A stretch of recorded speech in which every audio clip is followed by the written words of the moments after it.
எதுக்காக bike PPF பண்ணுறோம், அது பண்ணுறதுனால நமக்கு யூஸ்ஃபுல் இருக்கா இல்லையா, நான் உங்களுக்கு லைவ் டெமோவே காட்டுறேன். இன்னைக்கு இப்போ பார்த்தீங்கன்னா நம்ம கிட்ட வந்து ஒரு ராயல் என்ஃபீல்டு இன்டர்செப்டர் ஒன்று வந்திருக்கு, ஒரு 1 இயர் ஓல்டு வெஹிக்கிள். அது அதில் பிபிஎஃப் பண்ணியிருக்கோம், நம்ம ரீப்ளேஸ்மெண்ட் வாரண்டியில் பண்ணி கொடுக்குறோம். நம்ம இதில் பார்த்தீங்கன்னா இப்போ நம்ம இந்த ஹார்ட் பிரிசில்ஸ் பிரஷ், அந்த பிரஷ் வச்சு ஃபுல்லாகவே கம்ப்ளீட்டாக உங்களுக்கு மேலே இருக்க இடத்துல வந்து பார்த்தீங்கன்னா ஸ்க்ராட்ச் தேய்க்க போகிறேன்.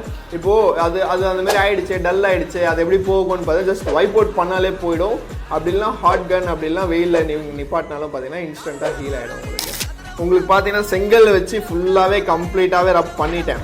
இப்போது ரிமூவ் பண்ணுறேன். நான் ரிமூவ் பண்ணும்போது பாருங்கள், அதில் கொஞ்சம் கூட ஸ்க்ராச்சஸ், எவ்வளோ ஸ்க்ராச்சஸ் இருக்குது மேலே பிபிஎஃப்ல, அந்த ஸ்க்ராச்சஸ் கொஞ்சம் கூட பார்த்தீங்கன்னா உள்ள இருக்க பெயிண்ட் சர்ஃபேஸவே படாது.